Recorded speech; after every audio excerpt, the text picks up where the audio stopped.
नमस्कार। कैसे हैं आप सब? कामना करते हैं कि आप खुश और स्वस्थ होंगे। मोहिनी एकादशी के दिन भगवान श्री हरि विष्णु की विधि विधान से पूजा करने के साथ व्रत करना शुभ माना जाता है।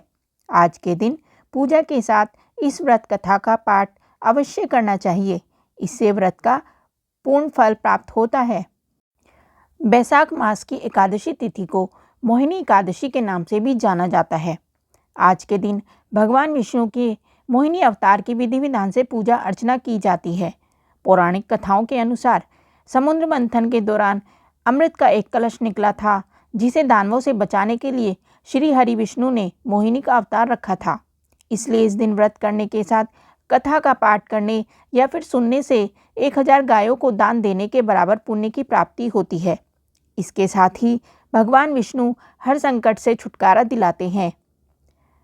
मोहिनी एकादशी व्रत कथा। पौराणिक कथा के अनुसार सरस्वती नदी के तट पर भद्रावती नगर था। वहां द्युतिमान नामक चंद्रवंशी राजा का राज था। इस नगर में हर तरह से संपन्न विष्णु भक्त धनपाल नामक वैश्य भी रहता था। वैश्य ने नगर में कई भोजनालय, प्याऊ, कुएं, तालाब और धर्मशाला बनवाए थे। साथ ही नगर की सड़कों पर आम, जामुन, नीम के अनेक छायादार पेड़ भी लगाए थे। वैश्य के 5 पुत्र थे, जिनका नाम सुमन, सुबुद्धि, मेधावी, सुकृति और धृष्ट बुद्धि था।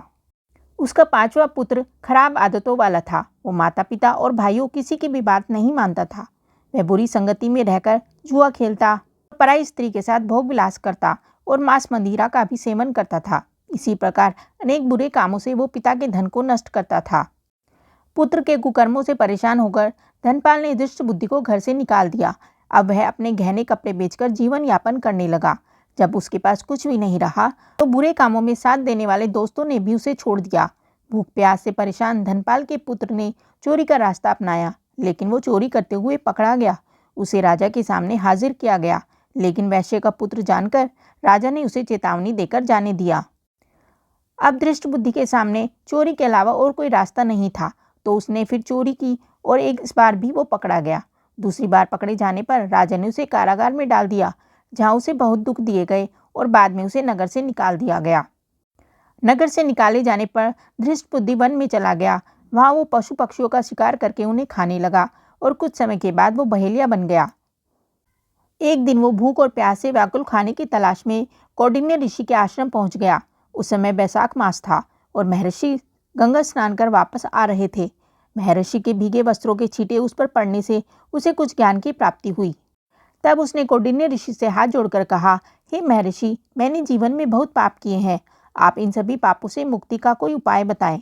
ऋषि ने प्रसन्न होकर उसे मोहिनी एकादशी का व्रत करने को कहा। इससे सभी पाप नष्ट हो जाएंगे। तब उसने विधि अनुसार व्रत किया। व्रत के प्रभाव से उसके सब पाप मिट गए और अंत में वो गरुड़ पर सवार होकर बैकुंठ चला गया। इस व्रत से मोह माया सबका नाश हो जाता है। संसार में इस व्रत से और कोई श्रेष्ठ व्रत नहीं है। इस व्रत की महिमा को पढ़ने या सुनने मात्र से ही 1000 गोदान का फल प्राप्त होता है। धन्यवाद।